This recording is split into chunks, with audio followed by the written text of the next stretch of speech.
Quality और consistent performance के लिए सिर्फ सिल्वर पंप्स एंड मोटर्स, नाम याद।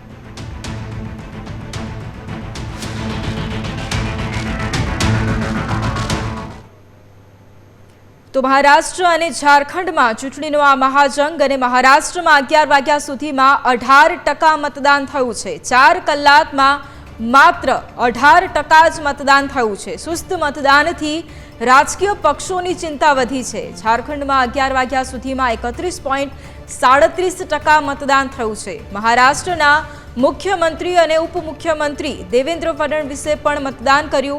મહારાષ્ટ્રના વિકાસ માટે મતદાન કરો તેવું એકનાથ શિંદેનું કહેવું છે। ये उत्सव है, ये लोकशाही को समृद्ध और मजबूत करने वाला उत्सव है।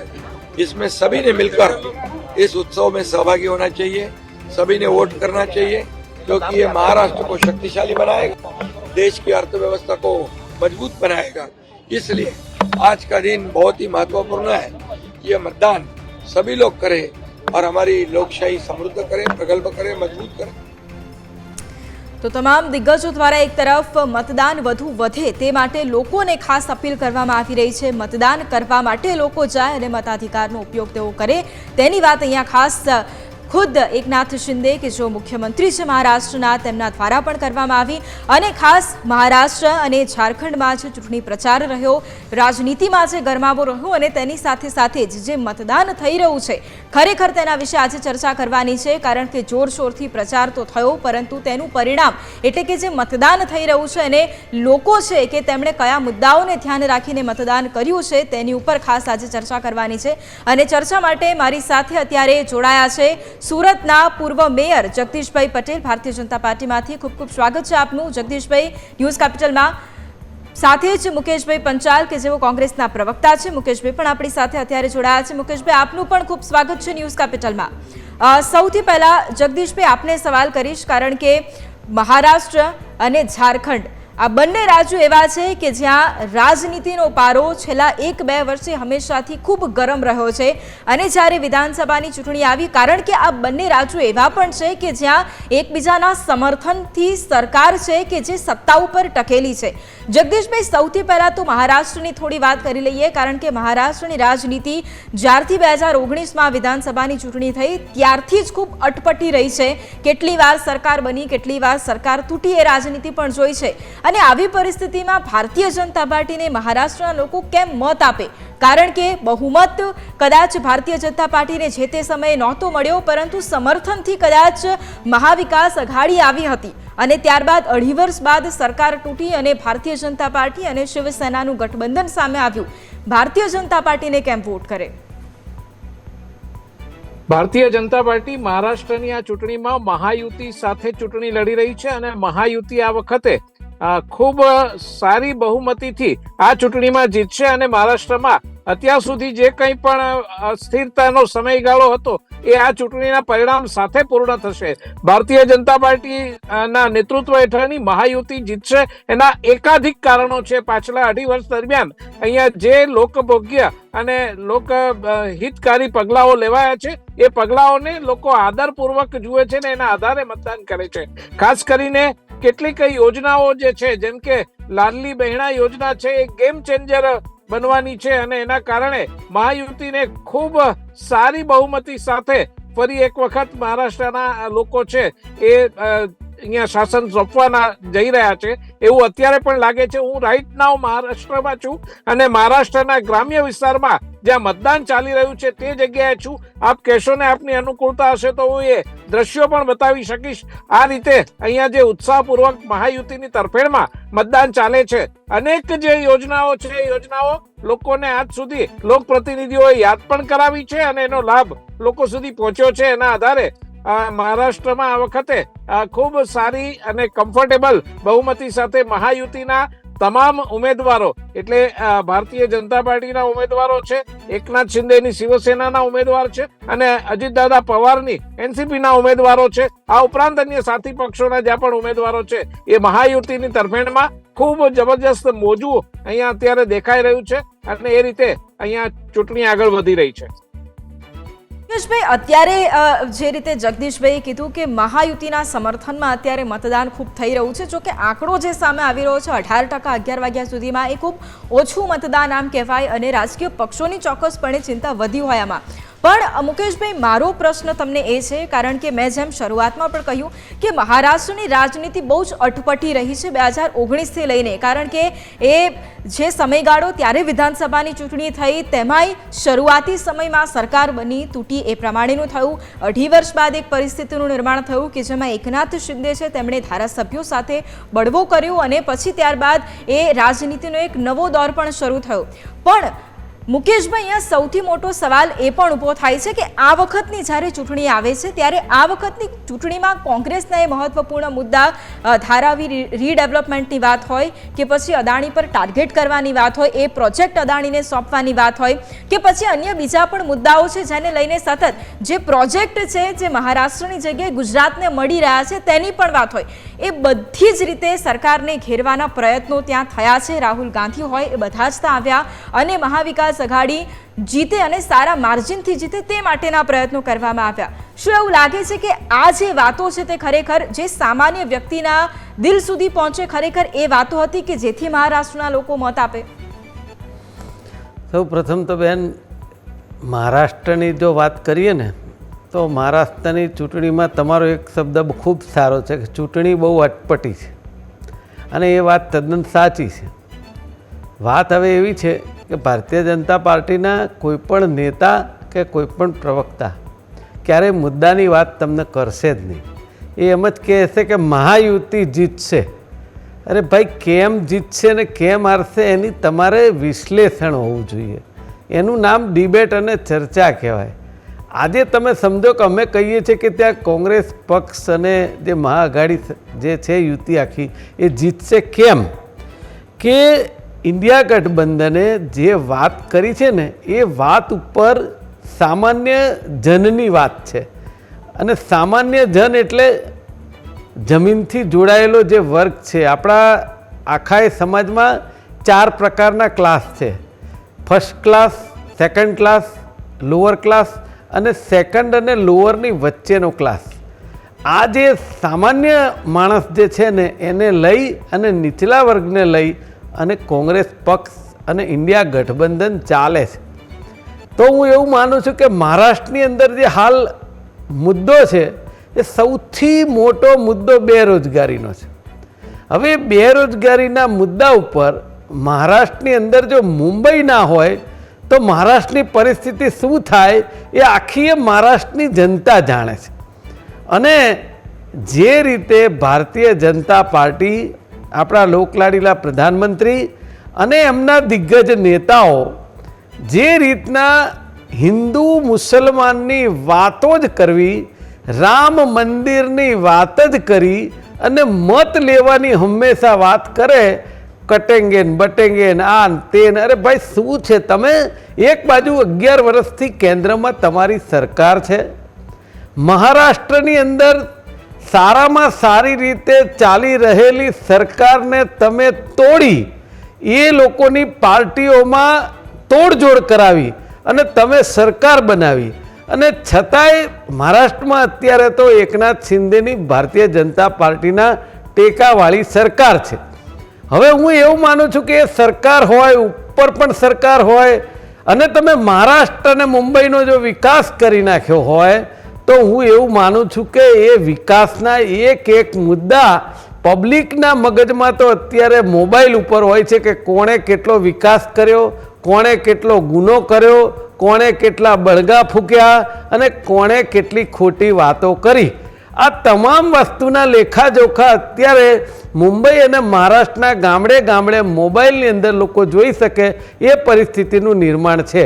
તો એવા સંજોગોમાં વિકાસ ઉપર જો તમે વિકાસ કરી નાખ્યો હોય તો વિકાસ ઉપર મત મગાય ને, પણ ત્યાં વિકાસ ઉપર મત માગવામાં નથી પ્રધાનમંત્રી શ્રી દ્વારા આવતો કે નથી કોઈ ભારતીય જનતા પાર્ટીના નેતા દ્વારા આવતો.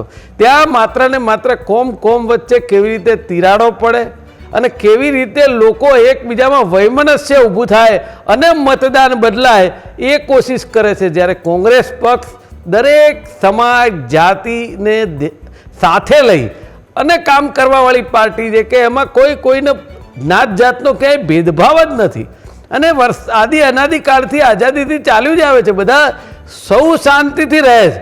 પણ જે રીતની અત્યારની પરિસ્થિતિ છે એ આ લોકોએ કોમ વચ્ચે જે ઝઘડા કરાવવાનું કામ કર્યું છે એનાથી હવે પ્રજા પણ સમજી ચૂકી છે કે માત્ર આપણે રામ મંદિર બનાવીએ, રામ ભગવાનના દર્શન થાય, આસ્થા થાય, આપણો એક ધર્મનો વિષય છે, સનાતન ધર્મ છે, પણ એનાથી વિકાસ કેવી રીતે થાય એ અગત્યની વાત છે. જગદીશભાઈને એ જ સવાલ પૂછી લો, કારણ કે જગદીશભાઈ, મુકેશભાઈનો એક સીધો આક્ષેપ એ છે કે તમે જે વિકાસની વાતો કરો છો મોટી મોટી આટલા વર્ષોથી, પણ વિકાસના નામે મત નથી માંગવામાં આવી રહ્યા. તો મારે એ જાણવું છે કે મહાયુતિ, ભારતીય જનતા પાર્ટી કયા મુદ્દાઓના આધારે આ મેદાને છે ચૂંટણીના અને કયા મુદ્દાઓના આધારે મત માંગ્યા છે, એ તમારા પાસેથી મારે સ્પષ્ટતા મેળવવી છે. વૈભવી, હું મુકેશભાઈની વાત સાથે એટલા અંશે સમજ છું કે આજના સમયમાં મોબાઈલમાં દરેક મતદારના ફોનમાં વિકાસના મુદ્દાઓ હોય છે. એક્ઝેક્ટલી આ જ મુદ્દાઓ ઉપર મહાયુતિ મત માંગી રહી છે, પણ એમને દેખાતું નથી. એ મને નવાઈ લાગે છે. આજે મહારાષ્ટ્રના કોઈ પણ મતદારો પાસે કે કોઈ પણ મતદાર સંઘમાં તમે જાઓ, વિકાસના અને ખાસ કરીને મહારાષ્ટ્રમાં છેલ્લા 2.5 વર્ષમાં જે વિકાસ થયો એના મુદ્દા ઉપર જ આ મત માંગવામાં આવી રહ્યા છે. પણ એની વાત કરતા એ મને લાગે છે કે ડરતા હોય એવું લાગે છે. મેં મારા પણ એમાં કહ્યું આપને કે લાડલી બહેના યોજના છે એ ગેમ ચેન્જર યોજના થવાની છે અને એના કારણે આજે બહેનો છે મતદાન માટે ઉમટી રહી છે અને એના આધાર ઉપર આજે મહાયુતિ છે એ કોન્ફિડન્સ સાથે કહી રહી છે. આ ઉપરાંત આપણે કિસાન સન્માન નિધિના જે કંઈ પણ આપતાઓ છે એ સમયસર અને કેટલા વખતથી આપી રહ્યા છે એના આધાર પર ચાલે છે. લાડલી બહેના કિસાન સન્માન ઉપરાંત પણ અહીંયા સૂર્યઘર યોજના છે, ઉજાલા છે, ઉજ્જવલા છે, આ બધી યોજનાઓના લાભ અત્યારે લોકો સુધી પહોંચ્યા છે. હું મહારાષ્ટ્રમાં સ્થળ પર છું, હું દૂર બેસીને વાત નથી કરતો, હું ત્યાં મતદાન કેન્દ્ર પાસેથી વાત કરી રહ્યો છું ને ત્યાં લોકોના જે કઈ પ્રતિભાવો છે તે જાણીને કહ્યો છું. 2019માં મહારાષ્ટ્રના મતદારોથી જે કોઈ પણ ક્ષતિ રહી ગઈ હશે એ એમણે પૂરા 5 વર્ષ સુધી પણ ના સહન કરીને 2.5 વર્ષમાં એ ક્ષતિને સુધારવાનો પ્રયત્ન કર્યો છે. આ સરકાર તોડવાનું કામ ભારતીય જનતા પાર્ટીએ નથી કર્યું. એ તો શિવસેનાના એ જ પાર્ટીમાં શાસનમાં રહેલા ધારાસભ્યો છે એને પણ એમ થયું કે આ આપણે જે કઈ કલ્પના સાથે અહીંયા આવ્યા એ પ્રજાની કોઈ પણ આ શાસનમાં અહીંયા આપણે વિકાસ કરી શકીએ એવું ન હોય એટલે એમણે આખી વાત બદલીને છેલ્લા 2.5 વર્ષમાં એકનાથ શિંદેજીએ જયારે શાસન સંભાળ્યું, ભારતીય જનતા પાર્ટીના સમર્થન સાથે સંભાળ્યું, ત્યારે પણ લોકોને એનો ખ્યાલ આવ્યો કે ખરેખર વિકાસ આ કરવાનો છે. શિંદે સરકાર, મહાયુતિ સરકાર આ જયારે યુતિ બનાવીને આગળ શાસન માટે વધી ત્યારે જનતાને ખબર પડી અને આજે ખૂબ સારી રીતે જનતા એનું સમર્થન કરી રહી છે.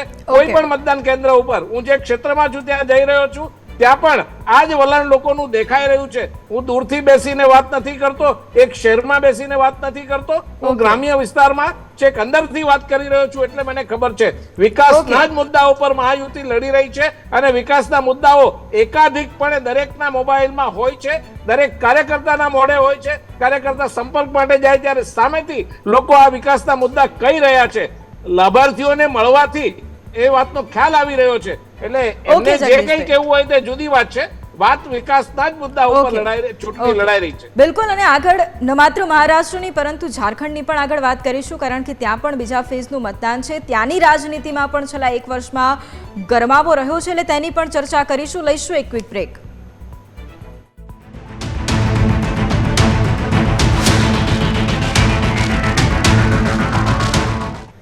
તો વિરામ બાદ મહત્વપૂર્ણ સમાચાર પર અત્યારે નજર કરીએ તો બીજેપી સંગઠનના નવા માળખાની જાહેરાત થશે. ડિસેમ્બરના પ્રથમ અઠવાડિયામાં વોર્ડ સમિતિ બનાવવા સૂચના પણ આપી દેવામાં આવી છે અને વોર્ડ સમિતિ બાદ શહેર જિલ્લામાં નવા હોદ્દેદારોની નિમણૂક પણ કરવામાં આવશે. પાર્ટીના બંધારણ પ્રમાણે 60% શહેર જિલ્લા સંગઠનની કામગીરી બાદ ફેરફાર કરી શકાય છે. તો આ મહત્વપૂર્ણ વાત બીજેપી સંગઠનના નવા માળખાની જે જાહેરાત છે તે કરવામાં આવશે. ડિસેમ્બરના પ્રથમ અઠવાડિયામાં વોર્ડ સમિતિ બનાવવા સૂચના પણ અપાઈ છે.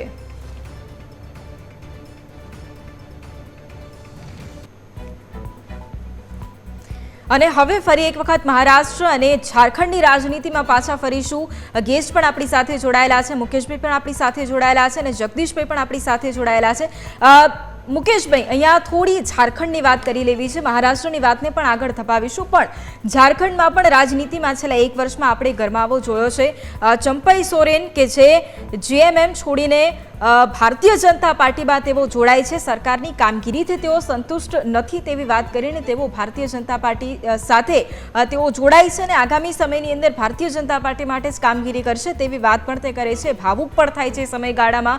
સમર્થન હંમેશાથી કોંગ્રેસનું ચોક્કસપણે ઘણા ખરા અંશે રહેલું હોય અલગ ત્યાંના પ્રાદેશિક પક્ષોને, પણ એમાં કોંગ્રેસનું અસ્તિત્વ શું? સૌથી મોટો સવાલ અહીંયા ઊભો થાય છે. મહારાષ્ટ્રની રાજનીતિ તો આપણે તેના વિશે તો વાત કરી, પણ ભારતીય જનતા પાર્ટી ઘણા ખરા અંશે જેએમએમની સામે એક પડકાર આપી રહી છે, પણ કોંગ્રેસના અસ્તિત્વનું શું ત્યાં? જો ઝારખંડની અંદર છે ને 81 સીટો ઉપર મતદાન, આજે 38 સીટો ઉપર છે, પરંતુ ઝારખંડની રાજનીતિ પણ ત્રિપાખ્યા જંગ જેવી છે અને એની અંદર પણ હું એવું ચોક્કસ માનું છું કે આ વખતે કોંગ્રેસ પક્ષ ખૂબ સારું પ્રદર્શન કરશે.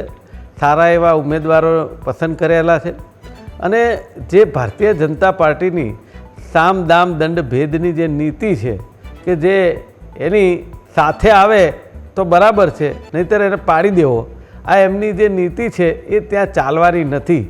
અને ખાસ કરીને હવે મતદારો છે ને, દેશના હોય કે રાજ્યના, ઝારખંડના હોય કે મહારાષ્ટ્રના, એ સમજી ગયા છે કે જે રીતે ભારતીય જનતા પાર્ટી રાજનીતિ કરી રહી છે એ માત્ર ચૂંટણીલક્ષી રાજનીતિ ન હોઈ શકે. જ્યારે પ્રજા ટેક્સના પૈસા આપે છે ત્યારે એનો સુચારુ વહીવટ, એમના ટેક્સના પૈસા આપેલા છે એનો એક સારો વહીવટ અને વિકાસની ગાથામાં એ પૈસા વપરાય, ના કે કૌભાંડો થતા રહે અને રોજે રોજ તમે ન્યૂઝપેપર અને ટીવી ખોલો તો તમને કૌભાંડોની પરંપરા દેખાય. એ પ્રકારનો વહીવટ હવે જનતા પસંદ નહીં કરે. એટલે હું માનું છું કે આ વખતે ઝારખંડની જનતા પણ ખૂબ સારું પ્રદર્શન કોંગ્રેસ માટે મતદાન કરશે અને કોંગ્રેસ પક્ષ સારું પ્રદર્શન કરશે. બિલકુલ. જગદીશભાઈ, આ જ સવાલ તમને છે, કારણ કે ચંપાઈ સોરેન તો ભારતીય જનતા પાર્ટીમાં આવી ગયા, કદાચ એ ભાવનાત્મક લાગણી કદાચ જો કોઈની દેખાતી હોય તેમની સાથે તો અલગ વાત છે. અનુસૂચિત જનજાતિમાં ખાસો એવો પ્રભાવ તેમનો છે, એટલે સ્વાભાવિક રીતે તેનો થોડા ઘણા અંશે તમને ફાયદો થઈ શકે. શું એટલું કાફી છે જેએમએમને ટક્કર આપવા માટે? ભારતીય જનતા પાર્ટી આ વખતે ઝારખંડમાં જેએમએમને ખૂબ સારી રીતે ટક્કર આપી રહી છે. સવાલ મારા મિત્રને તો કહેવાનો પ્રશ્ન જ નથી, કારણ કે એમનો પક્ષ તો ક્યાંય પિક્ચરમાં કોઈ જગ્યાએ દૂર દૂર પણ નથી. જો મુકાબલો કોઈની વચ્ચે હોય તો ભારતીય જનતા પાર્ટી અને જેએમએમ વચ્ચેનો આ મુકાબલો છે ને આ વખતે ચંપાઈ સોરેનની પણ તમે વાત સાંભળો કે ત્યાંથી કાર્યકર્તાઓ ઇન્ડિયા ગઠબંધન છે, જે કામો થયા છે. હા, પણ આપનો પક્ષ નથી, સાથી પક્ષો જે હોય તેના જોડે ખભા પર જે બેસવું હોય તે બેસજો. મારે તો કેવું છે કે ભારતીય જનતા પાર્ટી આ બાબતમાં ટ્રાઇબલ એરિયામાં જે કંઈ કામો થયા છે અને આદિવાસી ક્ષેત્રમાં જે પણ વિકાસની યોજનાઓને થઈ છે એના આધાર ઉપર ભારતીય જનતા પાર્ટી ખૂબ આત્મવિશ્વાસ પૂર્વક આ વખતે ઝારખંડમાં ચૂંટણી લડી રહી છે અને આગામી 23 તારીખે એના પણ પરિણામો આપણને જોવા મળશે. કારણ કે ભારતીય જનતા પાર્ટી એ પાર્ટી છે કે જેણે આદિવાસીઓ માટે માત્ર એને મતબેંક સમજવાના બદલે એને પણ તમામ નાગરિકોને સમકક્ષ, એના કરતા આગળ વધીને અધિકારો મળે એ માટે પ્રયત્ન કર્યો છે. આજે આપણા રાષ્ટ્રપતિ જો આદિવાસી સમાજનાથી કોઈને બનાવ્યા હોય તો એ પહેલી વખત ભારતીય જનતા પાર્ટીએ બનાવ્યા છે.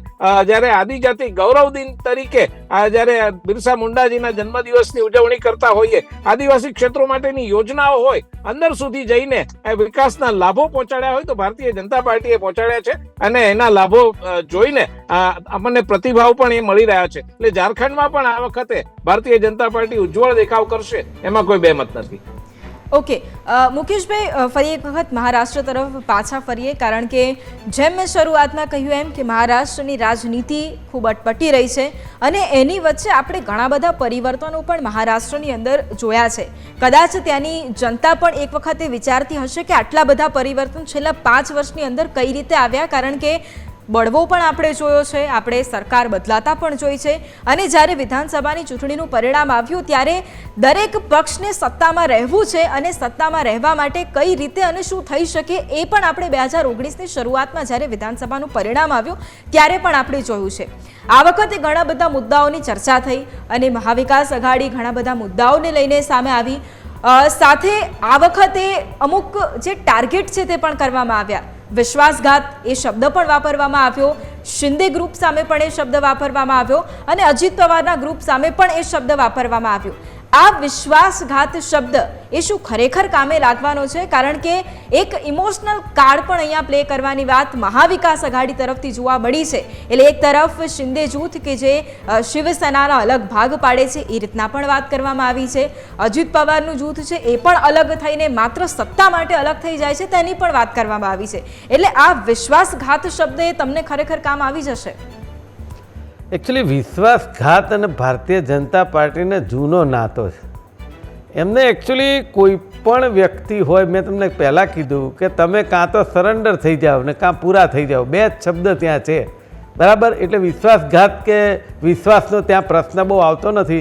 એમની સાથે એમને પૂરાનો સંબંધ છે. એટલે વિશ્વાસઘાત તો એ લોકો સાથે કરાવડાવે અને માથે રહીને કરાવડાવે.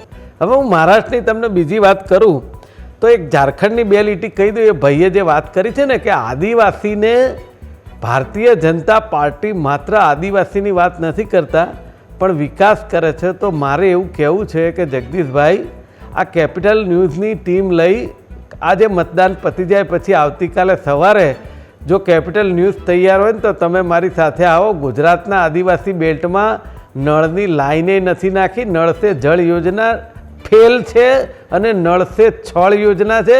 કેટલીક વાર મીડિયાના પ્લેટફોર્મ પર પણ આવી ચૂક્યું છે અને તમે માત્ર આદિવાસીઓને ઉલ્લુ બનાવવાનું કામ કરો છો. અંતરિયાળ વિસ્તારોમાં પહેલાં તમે મીડિયા લઈને જાઓ. તમે જાતે જશો તો તમે જે પેલા નરેન્દ્રભાઈ મોદીના ચશ્મા પહેર્યા છે ને એનાથી દેખાશે નહીં, પણ તમે મીડિયા લઈને જાઓ તો સાચી હકીકત બહાર આવશે. અને બીજી વાત તમે આદિવાસીને કરતા હતા કે આપણા દેશના રાષ્ટ્રપતિ આદિવાસી છે. અરે મારા ભાઈ, રામ મંદિરના ઉદ્ઘાટનમાં જ્યારે રામ લલ્લા બિરાજવાના હતા ત્યારે તમે રાષ્ટ્રપતિને આમંત્રણ એટલે નથી આપતા કે આદિવાસી હતા. હવે તમે તમારી એક આંગળી છે ને તમારી સામે 5 આંગળી થાય છે. એટલે આ આદિવાસી માટે સારા શબ્દ ન બોલો તો વધારે સારું છે. નહીં તો મારી પાસે આખી ચોપડી છે એના માટે કે તમે આદિવાસી સમાજ સામે શું કર્યું છે. બીજી વાત એવી છે કે જે રીતે ભારતીય જનતા પાર્ટીના નેતા વિનોદ તાવડે એ કરોડો રૂપિયા ગઈકાલે વેચવા નીકળ્યા, એ શું બતાવે છે? તમારી પાસે પૈસા લખલૂટ છે, આપણે માનીએ છીએ. તમારી પાસે નોટો છાપવાના મશીન જેવું માનીએ છીએ કે સરકાર તમારી છે, તમે જે ધારો એ કરી શકો એમ છો. બીજાની પાસે જો 5 લાખ પકડાય તો તમે એને જેલમાં પૂરી દો, ઈડી લઈ આવો, બધું કરો.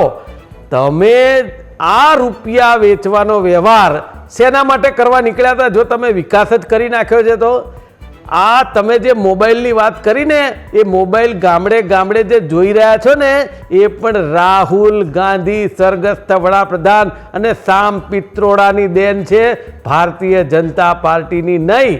આ તમારે કહેવું ઘટે. પ્રધાનમંત્રી તો નથી કહી શકતા કારણ કે એનાથી સારા કોઈને એ બતાવી જ નથી શકતા, પણ હંમેશા જેણે પણ કંઈ સારું કર્યું હોય એને કહેવાની આપણે હિંમત રહેવી જોઈએ.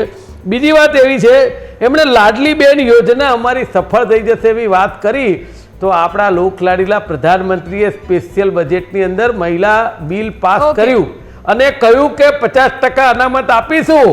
અને પછી બીજે દિવસે 7 કરોડના ખર્ચે જાહેરાત કરવા ગુજરાત આવ્યા. એ ઇમ્પ્લિમેન્ટ 2026માં થવાનું છે. એટલે મહિલાઓને પણ જાસા આપવાનું કામ કર્યું છે. ઓકે, બિલકુલ. અને એ પરિણામ આવશે એટલે ચોક્કસપણે આપણને ખ્યાલ આવી જશે કે મહારાષ્ટ્ર હોય કે પછી ઝારખંડની જનતાએ ખરેખર કોને આશીર્વાદ આપ્યો છે. જગદીશભાઈ, મુકેશભાઈ, અમારી સાથે આપ બંને જોડાયા, આપ બંનેનો ધન્યવાદ. તો જે પ્રમાણે અત્યારે મહત્વપૂર્ણ સમાચાર પણ આવી રહ્યા છે તેની ઉપર પણ નજર કરીએ તો પીએમજેએવાય યોજનાને લઈને સરકાર એક્શનમાં છે. ખ્યાતિકાંડ બાદ હોસ્પિટલો માટે નવી એસઓપી જાહેર કરવામાં આવશે. પીએમજેએવાય યોજના માટે હોસ્પિટલની કડક એસઓપી બનાવવા માટે સૂચના પણ આપવામાં આવી છે. આ યોજના માટે હોસ્પિટલની કડક એસઓપી બનાવવા માટે સૂચના આપવામાં આવી છે। નવી એસઓપી બનાવવા સીએમ ભૂપેન્દ્ર પટેલે સૂચના આપી છે। એસઓપીની કડક અમલવારી, પરંતુ લોકો હેરાન ન થવા જોઈએ તેવું પણ સીએમએ કહ્યું છે। ટૂંક સમયમાં આરોગ્ય વિભાગ પીએમજેવાયની નવી એસઓપી જાહેર કરી શકે છે। કેબિનેટ બેઠકમાં સીએમ ભૂપેન્દ્ર પટેલે કડક સૂચના પણ આપી છે। આ જે યોજના છે તેનો ખોટો ઉપયોગ ન થાય તેનું ધ્યાન રાખવામાં આવશે અને એક પણ દર્દીને હેરાન ન થવું પડે તેનું પણ ધ્યાન રાખવા માટે અહીંયા સૂચના આપવામાં આવી છે। આજ મુદ્દે સંવાદદાતા મલ્હાર ફોન લાઈન પર છે। મલ્હાર, એક તરફ ખ્યાતિ હોસ્પિટલનો જે કાંડ સામે આવ્યો હતો અને ત્યારબાદ સતત સરકાર એક્શન મોડમાં છે। પીએમજેએવાય યોજનાને લઈને સરકાર અત્યારે જે કડક એસઓપી બનાવવાની પણ વાત કરી રહી છે। નવી એસઓપી ટૂંક સમયમાં જાહેર પણ થઈ શકે છે, તેને લઈને શું વધુ અપડેટ? ચોક્કસથી નજર કરવા જઈએ તો આજે મુખ્યમંત્રીની અધ્યક્ષતામાં કેબિનેટ બેઠક જે છે તે યોજાઈ હતી। જો કે આ બેઠકની અંદર ગત સપ્તાહે જે અમદાવાદની ખ્યાતિ હોસ્પિટલમાં 2 દર્દીઓની સારવાર દરમિયાન જે મોત નીપજ્યા હતા, જો કે આ બંને દર્દીઓને કોઈ પણ પ્રકારની હૃદય રોગની બીમારી નથી, તેમ છતાં પીએમજેવાય કાર્ડની અંતર્ગત જે સહાય મળે છે તે સહાયના રૂપિયા માટે ઓપરેશન જે કરવામાં આવ્યું હતું હોસ્પિટલ દ્વારા, તેને લઈને પણ આજે મુખ્યમંત્રીએ કેબિનેટ બેઠકની અંદર નારાજગી વ્યક્ત કરી હતી અને આરોગ્ય વિભાગને કડક સૂચનામાં કીધું હતું કે રાજ્ય સરકારનો આરોગ્ય વિભાગ જે છે તે નવી એસઓપી જે છે તે બનાવે અને એસઓપીની અંદર પીએમજેવાય કાર્ડ અંતર્ગત કેવી અને કેવા પ્રકારની સારવાર આપવી જોઈએ તેને લઈને પણ કેબિનેટ બેઠકની અંદર ચર્ચા કરવામાં આવી હતી। ખાસ કરીને મુખ્યમંત્રી આરોગ્ય વિભાગના અધિકારીઓને એવી પણ સૂચના આપી હતી કે જે નવી એસઓપી રાજ્ય સરકાર જે બનાવવા જઈ રહ્યું છે, જે આવનારા દિવસોમાં સત્તાવાર રીતે જાહેર કરવામાં આવશે, આ એસઓપીની અંદર દર્દી કે દર્દીના સગાને કોઈ પણ પ્રકારની હાલાકીનો સામનો ન કરવો પડે તે પ્રકારની એસઓપી બનાવવામાં આવે। ખાસ કરીને એસઓપીની અંદર હોસ્પિટલોએ કયા ક્રાઇટેરિયા અંદર જે છે ત્યાં સર્જરી કરવાની રહેશે, તેની મંજૂરી કઈ રીતે લેવાની રહેશે, આ તમામ મુદ્દાઓનું જે છે ધ્યાન રાખવામાં આવ્યું છે। એટલે કે હોસ્પિટલ અને સરકાર વચ્ચેની જે પ્રોસેસ થાય છે પીએમજેવાય કાર્ડ અંતર્ગત, તેમાં જે છે સુધારા વધારા કરવામાં આવી રહ્યા છે। બિલકુલ, આભાર મલ્હાર તમામ જાણકારી માટે। તો આ હતા અત્યાર સુધીના સમાચાર। વધુ સમાચારો માટે જોતા રહો ન્યૂઝ કેપિટલ। નમસ્કાર।